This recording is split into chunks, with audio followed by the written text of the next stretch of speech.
मित्रांनो, एक सैनिक होणं जेवढं अवघड आणि जेवढं धैर्याचं काम असतं, तेवढंच त्या सैनिकाची पत्नी होणं हे देखील खूप धैर्याचं काम असतं.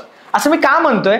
कारण अशीच एक न्यूज आपल्या महाराष्ट्रातून येत आहे सध्या की बाबा सैनिक होणं सोपं नसतं, पण त्यासोबतच सैनिकाची पत्नी होणं हे देखील सोपं नसतं, हे देखील तितकंच अवघड असतं. ऍक्च्युअली तुम्हाला माहिती आहे की जे सैनिक असतात, जे लोक सीमेवरती आपलं रक्षण करतात, आपल्या भारताचं रक्षण करतात, त्या लोकांना स्वतःच्या फॅमिलीला द्यायला वेळ अजिबात नसतो. तुमच्या आसपास जे सैनिक असतील त्यांना तुम्हाला माहित असेल की ते जेव्हा सुट्टीवरती येतात तेव्हा महिन्याची सुट्टी काढून येतात, त्यांना लगेच 15 दिवसात परत जावं लागतं किंवा लगेच 10 दिवसात वरून ऑर्डर येते आणि त्यांना परत लगेच जावं लागतं ना. आपल्या स्वतःच्या मुलग्याचं बर्थडे असू दे किंवा स्वतःच्या वडिलांचा काहीतरी कार्यक्रम असू दे किंवा घरातलं कोणतंही महत्वाचं काम असू दे, कोणत्याही कार्यक्रमात ते 100% येतीलच असं अजिबात नसतं. कारण ते तिथं काम करतायत किंवा तिथं रक्षण करतायत म्हणून आपण इथं एक निवांत झोप आपण आपल्या घरामध्ये घेऊ शकतोय. ही न्यूज जी येते ही न्यूज जळगाव जिल्ह्यातली आहे. जळगाव जिल्ह्यातील पाचोरा तालुक्यातील मनोज पाटील हे एक आपले भारताच्या सीमेवरती लढणारे सैनिक आहेत. 5 तारखेला मनोज पाटील यांचं लग्न झालं होतं. स्वतःचं, असं नाही की घरातल्या फॅमिलीचं कोणाच तरी दुसऱ्याचं लग्न वगैरे, भावाचं बहिणीचं नाही, स्वतःचं मनोज पाटील हे स्वतःचं यांचं लग्न झालं होतं. लग्नाच्या सुट्टीवर ते आले होते. म्हणजे तुम्हाला माहिती आहे कोणत्याही क्षेत्रामध्ये जर तुम्ही काम करत असाल तर लग्नाच्या सुट्टीसाठी, स्वतःचं लग्न आहे म्हटल्यावर तुम्हाला माहिती आहे आपण 15-20 दिवस सुट्टी काढतो. कितीही महत्वाचं काम असलं तरी आपण स्वतःच्या लग्नाच्या वरती त्याला अजिबात पकडत नाही. त्याप्रमाणे लग्नाच्या सुट्टीसाठी हे जे मनोज पाटील आहेत हे स्वतःच्या लग्नाच्या सुट्टीसाठी जळगाव जिल्ह्यातील पाचोरा तालुक्यातील मनोज पाटील मगाशी म्हटल्याप्रमाणे मी की हे सुट्टीसाठी आले होते. पण काय झालं, लग्नानंतर 3ऱ्या दिवशी, म्हणजे तुम्हाला माहिती आहे लग्न ही 1 दिवसाची गोष्ट नसते. तो जो काही तामझाम असतो किंवा लग्नानंतर तो जो काही तामझाम असतो ते पाहुणं पै आयार मायार सगळ्या गोष्टी त्यामध्ये येतात किंवा लग्नानंतर पण भरपूर इव्हेंट असतात, भरपूर गोष्टी असतात.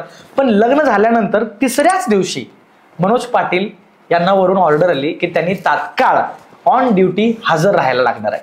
आता तुम्ही विचार करा, स्वतःचं लग्न झालंय, अजून अंगावरची हळदी देखील पूर्णपणे उतरलेली नाहीये, हातावरची मेहंदी देखील पूर्णपणे उतरलेली नाहीये आणि स्वतःचं लग्न झाल्यानंतर 3ऱ्याच दिवशी आपण सीमेवरती आपल्याला जायचं आहे. ही भावनाच किती म्हणजे धैर्य देण्यासारखे विचार करा. हे सोपी गोष्ट नाही आहे, अजिबात सोपी गोष्ट नाही आहे. कारण आपण कोणतेही काम करत असलो, कितीही महत्वाचं किंवा कितीही महत्वाचं काम करत असलो, जॉब करत असलो, तरी स्वतःच्या लग्नापेक्षा जास्त आपण कशालाच व्हॅल्यू देत नाही.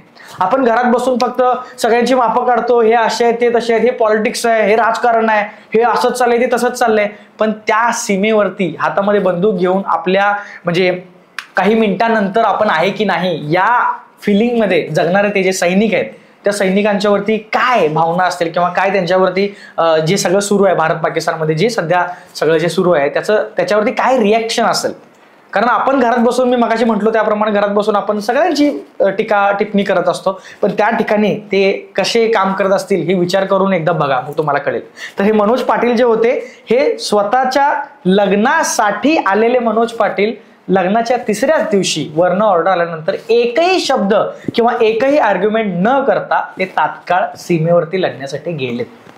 ही एवढी मोठी गोष्ट आहे. आता मला नाही माहिती या गोष्टीवरती न्यूज लोकांनी का केली नाही किंवा हे का जास्त नाही वर आलं, पण विचार करून बघा, एखाद्या सर्वसामान्य माणसासाठी किती मोठी गोष्ट आहे.